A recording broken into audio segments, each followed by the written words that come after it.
Joshua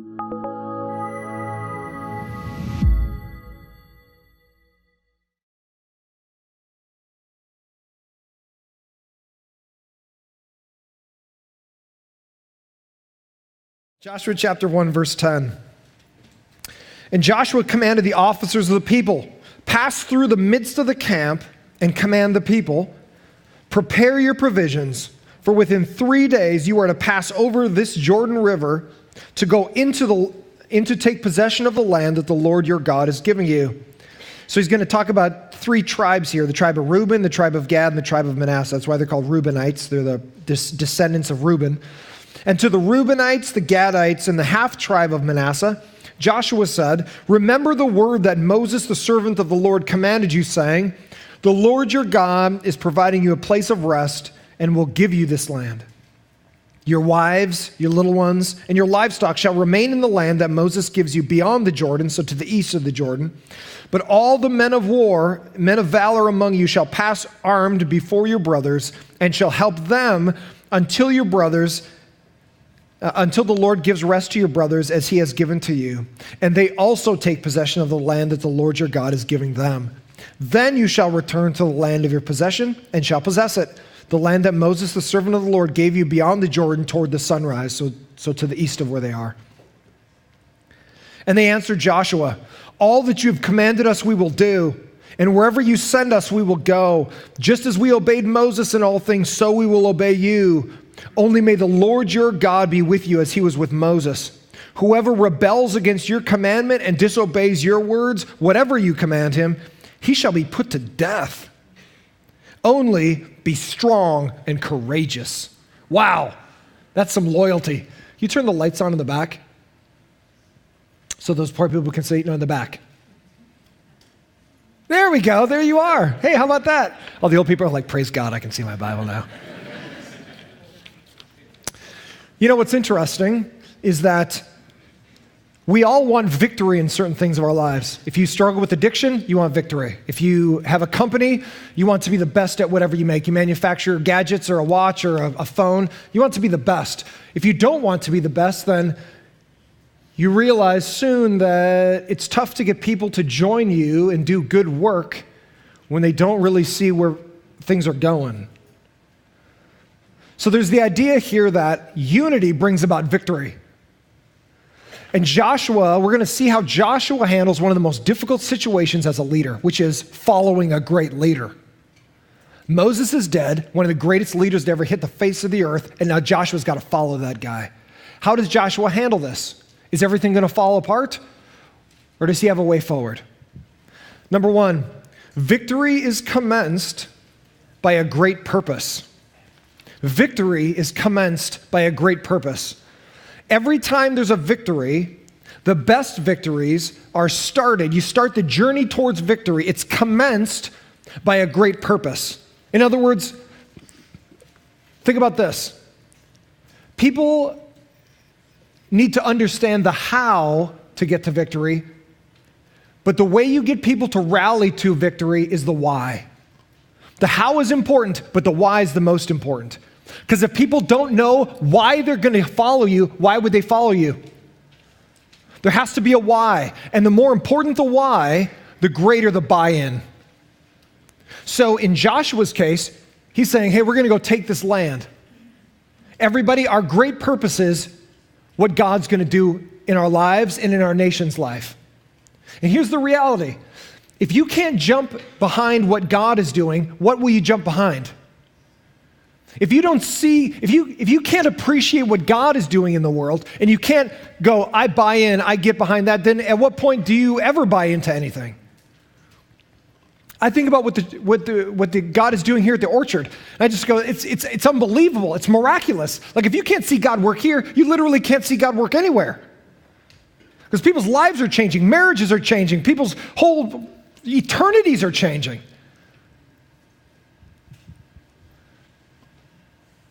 And Joshua is saying, we're going to go take the land. It's the greatest purpose you could jump behind. Why? Because it's God's purpose. After Moses died, God told Joshua that his purpose, God's purpose, for the people still remained. He was to lead Israel through the Jordan River and claim the land that God had given them. So Joshua 1:2, we looked at it last week, it's here on the screen, says that Moses, my servant, is dead. So this is God speaking. Now therefore, because he's dead, I want you to arise, go over this Jordan, you and all the people, into the land that I am giving them, to the people of Israel. I want you to look at it very carefully at this verse. God is going to give them victory, but guess what they have to do? They have to go take the land. So what's a little bizarre here is that God has sovereignty in the world, but he still expects you to go do something. So listen, ready? So there's a tension here, because many times people think, well, if God's going to get stuff done anyway, then what does it even matter what I do? Like, why should I do something when God's going to get his way anyway? Let me tell you something. Biblical theology teaches this. God has a plan, but you get to decide if you're going to jump on board with it. Here's a scary version of not jumping on board with God. You ever seen those videos where like a truck or a car pulls across a train track and goes, I'm going to stay here. I'm tougher than this train. And all of a sudden the train comes through and just snow plows this truck and blows it off the track. It's very similar to when God is doing something and you go, I'm not going to help. I'm not going to do nothing. I'm not giving nothing. I'm not even going. And here's the reality. God gets his will done, but you suffer for not going with God. So watch, there's two things in tension here. Number one, God gets his will done. There's no atom in the universe that is running away from God, that God goes, oh, what's going on with that? God has control of the whole universe. He's absolutely sovereign with a capital S. But the reality is you get to choose if you're going to follow God. So in a real sense, you're sovereign over your own life, but God is sovereign over the whole universe. You and I get to choose if we are going to be blessed by God. We don't get to choose where God goes. We just get to choose if we're going to follow him. So it's both and. Is God sovereign? Yep. Does my choice still matter in life? Yep, it absolutely does. God will hold you accountable for how you spend your life. That means that there's a real sovereignty issue in your world. Either it's you sovereign or God sovereign. Somebody's sovereign. And Joshua says, I am in submission to the will of God. God's going to give us victory. But guess what? God's not going to do all the work. We have to do the work. We have to step across the Jordan. We have to go take this land. God's not going to take it for us. He's going to give us victory, but we got responsibility. That's a great purpose. That means that it's not up to God, it's up to us, even though God's going to do the work ahead of us. Victory starts with the beginning of a reason for it. Listen, if you're a supervisor, or if you want to be a leader someday, you want to run our country, or whatever it is, understand that people need to know why they're going with you. They need to know why. If you're just an idiot, expect people to bail. Expect people to leave you. If they can't go, you don't even know where you're going. I got one life to live. Why should I burn it following you?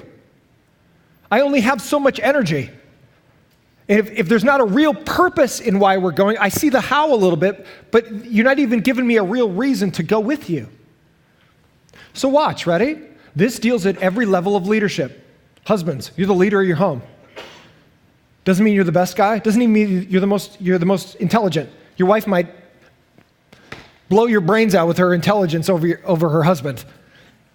It's okay. It's okay. It's all right. It's the way it is in my house. It's okay. Your wife might be the best person in the whole home, but guess what? God called you to lead your home. So what that means is you have to set a way forward for your family. And here's how easy this is. So gentlemen, if this is the first time you've ever heard of this, you're like, I don't even understand this. Understand this. Because you're the leader of your home, doesn't mean you're the dictator. It means you're the loving leader of your home. So what that means is you have a purpose for why you're moving forward. Here's how that works. These are the things that are going to be important to our family. What are they? We're going to follow God. Okay? We're going to follow God. So now all of a sudden your wife goes, okay, cool, I can get behind that. I feel safe. I feel secure about where you're leading our family. I don't feel like we're going to train wreck because you're running off doing your own thing. You go, here's the things that are important. We're going to follow God. We're going to get to church as a family. My wife's not going to be the leader of my family spiritually. I'm going to do that job because that's my job as the head of my home. And then the kids align behind mom because they don't see mom fighting dad for leadership. And all of a sudden there's synergy in the home. All of a sudden everybody's moving forward rather than sideways. Because the worst thing you can do is spend your energy fighting each other.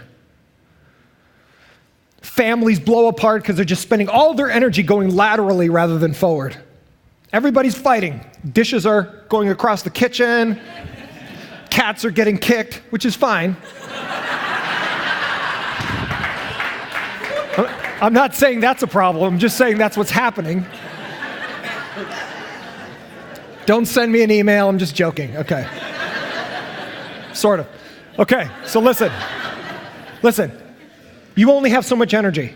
So if you're a fighter, or if you just go, I don't know where we're going, I'm going to be a fighter. The thing is that your energy either goes laterally towards battle with each other, interior fighting, or it goes forward towards victory. Energy only goes one of two ways, relationally, sideways or forward. And when companies fight each other, when you fight inside your company, when you fight inside your family, when you fight inside of a nation, it splinters the whole thing apart.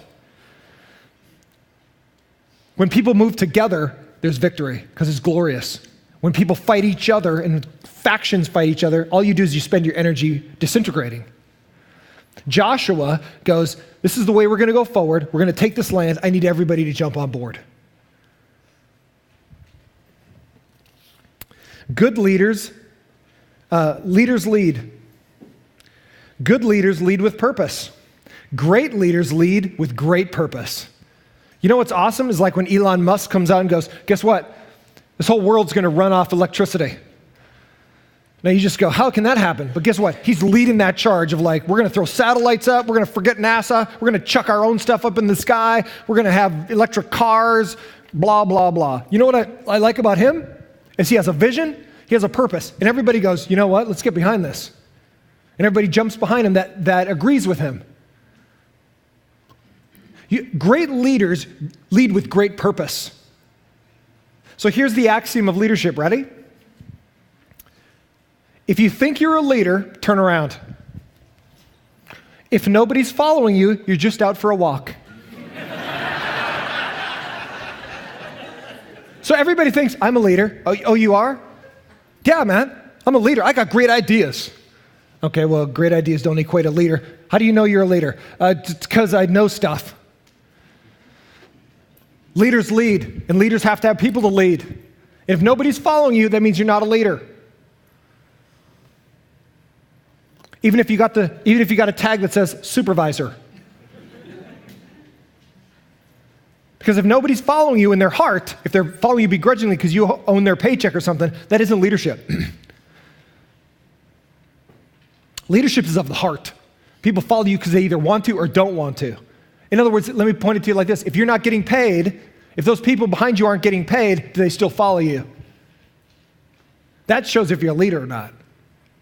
And Joshua, who's following Moses, has to be like, dude, I hope everybody's going to follow me. Here's our vision. Here's our purpose. Let's go take this land. And everybody's like, we're with you. That's how you know you're a leader. A purpose must be relayed, reconnected, and reinvigorated to the next generation, or it will be retired. You know what the toughest thing to do as a leader is to get the next generation to buy in. Here's the thing. If you don't relay the great purpose to the next generation will retire your great purpose because they don't buy in. The way you get buy-in is for people to go, this is a great purpose. And it's retelling your story over and over. It's what I do here all the time as I talk about the miracles that God has done at this church. We got a Wiener Schnitzel for a front building. Nobody should come here, ever. I don't even know if I'd come here if I wasn't the pastor. But then you walk inside and you go, dude, I sense the Spirit of God here. The people are amazing. Like, this is just different than every other experience I've had at church or whatever. And you go, okay, there's something different here. It's not the buildings, it's not whatever. It's like, it seems like God is here. And at that point you go, okay, it's not here for the glitz and the glam. It's not here because sexy buildings or programs. It's here because God is here. Okay, can I get behind that? Then you go, okay, yeah, I can. And you keep telling that story so the next generation goes, God's doing this. It's amazing. Look at the amazing things God's doing. Even if we go to a new building or whatever and God does some miracle for us, the people that come to that building will never remember the Wiener Schnitzel. They'll never remember this moment. So you know what you do? You keep telling your story. Hey, remember? When we were back there, remember? And so the next generation goes, I can buy into that. I see the history of God working. That's good leadership, is when you bring the purpose along with the next generation. And that's what Joshua's doing. He's telling his story, and he's getting everybody on board. Number one, victory is commenced by a great purpose. You've got to have a great purpose to have people really buy in. And number two, victory is clarified through a great plan. Victory is clarified through a great plan. Ever since God had made a promise to Abraham of land for his descendants, he had a plan to complete it. Now, at the border of the promised land, Joshua sent his officers with a faith-filled command for Israel to pick up their possessions and prepare to take possession. I tried to put as many P's as I could into that sentence. So he has a clear plan. Here's the way we're going to move forward. So look at this map. So here's the map of how it took place.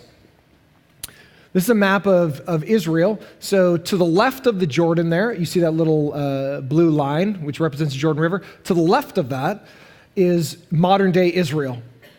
This is the way it was when Joshua was going to take it, and this is where all of the different tribes were going to end up existing in the promised land. So Abraham, hundreds of years before this, was promised this land by God.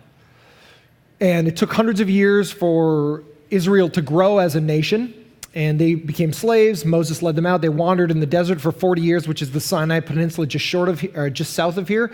They finally come up to the right of all of this water. So let me lay it out for you. That top lake is the Sea of Galilee, which we will visit when we go to Israel, and that's where Jesus walked on water. The line that connects those two is the Jordan River, which flows from Galilee to the Dead Sea. The reason it's called the Dead Sea is because it has no outlet. It's the lowest place on the face of the earth, and it has nowhere to flow. So when we go there, over the thousands of years, evaporation has happened, but the salinity has increased. It leaves the minerals and the salt behind. So you can literally almost float on the top of the water in the Dead Sea. This is floating in the Dead Sea. You also will figure out where all the cuts are on your body when we go swimming there. And that's a true story. So watch what's happening here. Ready? Moses is dead. God buries him on Mount Nebo, which is right near on the other side of where Jericho is there, on the other side of the Jordan. Watch what happened. They ran into the land of the Moabites and the Ammonites. They defeated both of those people. Reuben, the tribe of Reuben, the tribe of Gad, and the half tribe of Manasseh say this, because they had a bunch of livestock, and they said, why don't we just stay here? We don't need to go over with you guys. We'll just stay on this side of the Jordan, which is not the promised land. So watch what's happening here. I want you to see the drama, what's happening at the end of chapter 1. Is all these tribes are going, let's just stay here. We're not going to go with you guys. You guys go do your thing. And Moses lit them up earlier when he was alive, when they suggested this. And he goes, you know what's going to happen? If you guys leave our nation to go fight battle on our own, this whole thing's going to come apart. It's going to discourage everybody. If you don't join this, people are going to lose the purpose of why we're going in here. And so that's why the Gadites, Reubenites, and the half-tribe of Manasseh go, we're going to send our armed men over with you to help our brothers take the land, and then they'll return back to our wives and our children and our livestock on this side of the Jordan. Everybody see what I'm saying? So Joshua's in a tough spot, because if like 3 of these tribes, 2.5 of these tribes bail, everybody else is going to be like, whoa, I guess we're losing, right? Because these guys don't even want to go with us. So Joshua's got to go, let's get everybody on board. All you guys, bring your armed men, because you're going to help us take this land. We're not going to de-unify. We're going to be unified together. And when we all get victory, everybody can go back to their homeland. But without unity, we will never have victory. A purpose without a plan is just an idea. I get this sometimes. So young men, I've trained up quite a few young men in my life to be pastors and all kinds of stuff. And many times I'll get young men, they'll come up to me, Pastor, what? I'm a visionary. You mean like, you gotta say it like this? Yeah, I'm a visionary. What does that mean? Oh, I got visions for the future. I'm visionary. I see things I can be doing and awesome in the future. I go, what does that mean to be a visionary? Well, I know things can be awesome in the future. I agree with you. How are you going to make that happen? I don't know. I'm just a visionary. Well, let me help you, son. Let me help you understand what a vision is. A vision without a plan is a dream, and dreams don't pay the bills. Actually, dreams without a plan leads to disunity because nobody can figure out how it's going to get done. So people go, you don't even know where you're going or how we're going to get this thing done. I'm out of here. So understand this. We talk a lot about visionary people in our world. A vision without a plan is a daydream. Everybody can have a daydream, but not everybody can plan. Because victory comes through planning, falling behind a purpose. You got to have a plan to have victory. These words should never come up in your victory march. We'll just see. I don't know, we'll make it up as we go. You know what happens when you make it up as you go? You get in your car to drive across the United States and you run out of gas in the middle of Arizona, where it's 150 degrees. And you go, isn't this fun? We're being spontaneous. And now we're going to spontaneously combust in the middle of Arizona. You know what you should have done? Be spontaneous, but plan out where the gas stations are. Because it's fun to be spontaneous until you're in the middle of Arizona dying. And here's the point. It's one thing to have a vision, it's another thing to have a plan. True leaders have a plan. Anytime you hear a guy, I don't care if they're on TV or a pastor or whatever, you go, I got this great vision. Well, how are we going to do that vision? I don't know, I just have a vision. Well, then you're not a leader, because leaders lead to a vision with a plan. You just have a daydream, which doesn't help anybody if you don't have a plan. True leaders have a true plan. It doesn't mean they do everything. It just means that here's the way we get it done. Let me rally everybody behind this purpose because I got a plan for victory. Victory is clarified through a plan. Let me help you. Supervisors, principals, CEOs, husbands at home, whatever, whoever's leading whatever, understand this. If you're the leader, people will follow you, not because you're rough and scary and intimidating, because you know a lot of nice profanity you can string together. People will follow you. You'll gain their heart when they see a great purpose with a plan. What you need to do as a leader is win people's hearts. You need to win your wife's heart, gentlemen. And the way you win your wife's heart is to say, this is what we're going to be about. I want you to join me on this rather than being intimidating about it. You're not the dictator of your home, you're the leader of your home. And biblically, that's two different things.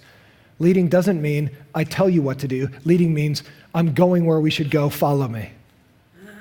Everybody with me? It's a totally different way. Because we think leadership's like screaming in somebody's face like an army sergeant or whatever and getting in somebody's grill. It's actually not leadership.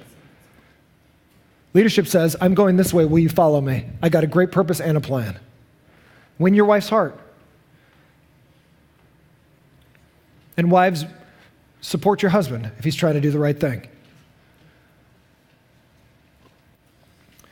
Number one, victory is commenced by a great purpose. That's how you start. Number two, victory is clarified through a great plan. There's no such thing as daydreaming leaders. There's leaders with a plan and leaders with a purpose. And lastly, victory is culminated with a great people. How do you get to victory? You got to get people to your purpose. You got to have a plan for it. And then when everybody has synergy, everybody rowing the same way, you'll be amazed how far you can get. You'll go further with more people synergized, doing the same thing, putting their energy towards the same goal than you will if you just try to do it all yourself or you just have a bunch of splintered groups doing energy sideways. After Israel had conquered Moab to the east of Canaan, so that's what we looked at on the map, leaders from two tribes and Manasseh asked to stay there and not enter because it was fertile lands for their herds. Initially, Moses was angry that it would discourage the rest of the nation, but hearing those tribes would help take Canaan first, he allowed it. So Joshua reminded them of their agreement and their command and their commitment.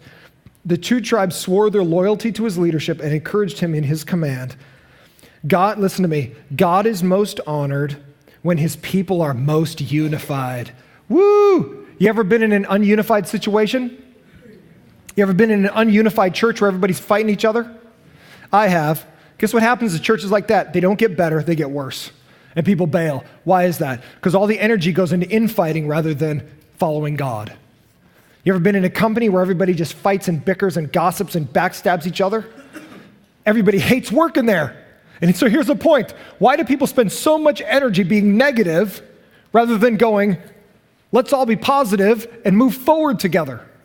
Because there's not a great purpose and nobody has a plan. And people's hearts are not won to the purpose. They're actually at war because they think it's all about me. So whether it's a company, whether it's your family, whether it's a church, the principle's the same. There's no great victory unless there's great unity. Families that fight each other, they just blow apart. Churches that fight each other, they just blow apart. If you're mad about the donuts we have, go somewhere else and eat donuts. If you don't like donut holes, I don't even know what to tell you. Those are the best things God ever made. It doesn't get better than glazed donut holes. That's what we have. That's why this is the best church in the world. But the thing is, listen to me. I'm especially talking to you negaholics. You thrive off of being negative about everything. You sip the whiskey bottle of negativity. I'm speaking to you negaholics. There's always a bad slant to everything. This isn't that great. What does even forward mean? Those colors don't even go together. And who put this carpet in? I don't even like this carpet. It's like square. I like circles and circular things. And the coffee, wow, man, it's like free. It could at least be better. Who are you to criticize other people's work and other people's lives? Are you God?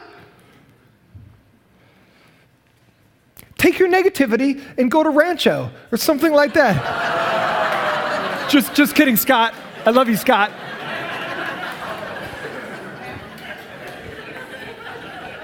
Just kidding. Scott and I are really good friends, so I'm just joking.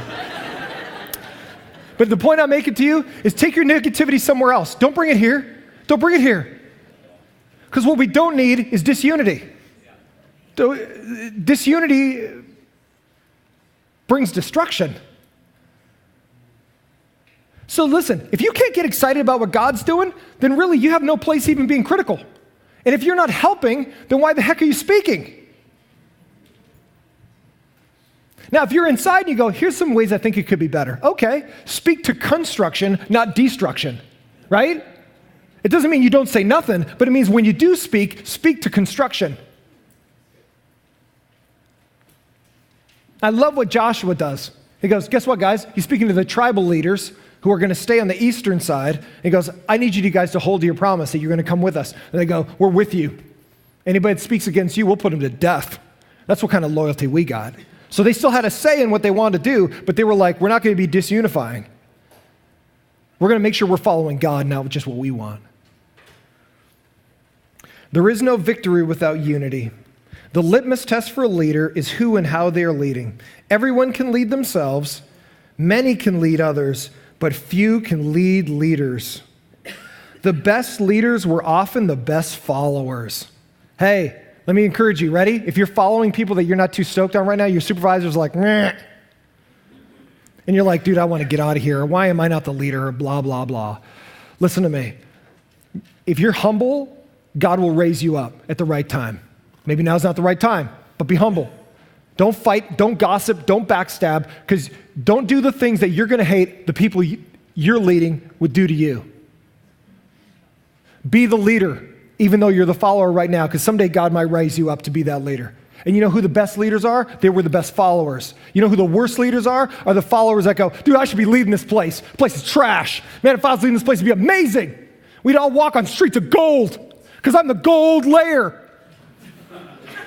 And everybody goes, whoa, you're the gold layer? Dude, you should be leading this church. You should be leading this country. You should be leading this company. You're amazing. And all of a sudden, that guy who's never been a good leader never been a good follower, becomes a leader, and everybody hates it. You don't want to know why? Because that guy never learned what it meant to be a good follower. And the best leaders are the guys that remember what it was like to follow, because they're cognizant of what it takes to follow. And why the heck would another supervisor want to raise you up when you can't even push a broom without complaining?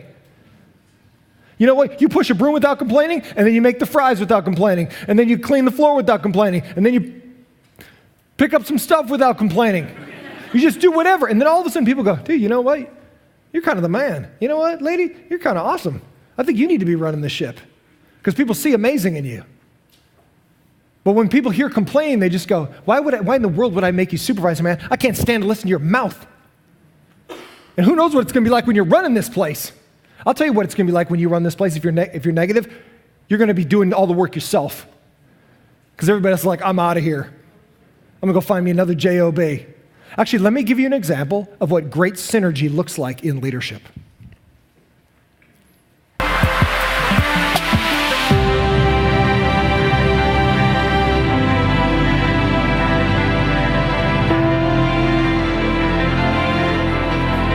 Does it ever end? Yes.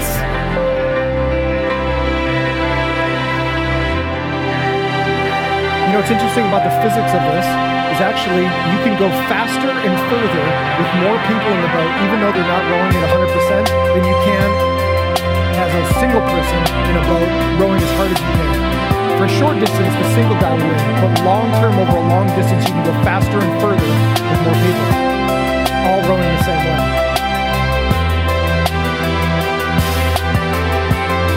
Now, let me give you an example of synergy that doesn't go straight forward. And bad leadership. Watch out, that's a race boat in front of you. Oh my God, this other boat. Stop! Stop! Oh my God, there's a person in that one. What happened, Oh Mom? my God. You guys all right? Row it. Row it, girls, go! Get out. Stop!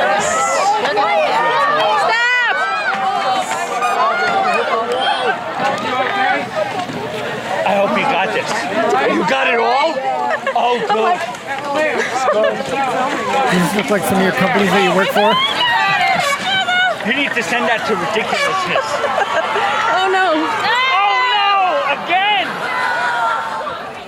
So here's an example of bad synergy. Here's an example of synergy gone sideways rather than forward. And this is the example that we use when we talk about good leaders, when we talk about good followers. If you don't have good people following the right kind of leader, everything blows apart. Let me tell you the best way. The best way is a great leader that leads great people with great purpose. When you have synergy like that, man, all the energy goes forward into positive motion rather than sideways into negativity. That's your family. If you spend all your energy fighting each other, why don't you use your energy towards positivity? You can always find something negative in every situation, but instead find something positive. Find what God is doing and support that in your family, at your job, at the church. Because God's doing great things. It's up to us if we're going to join him or not.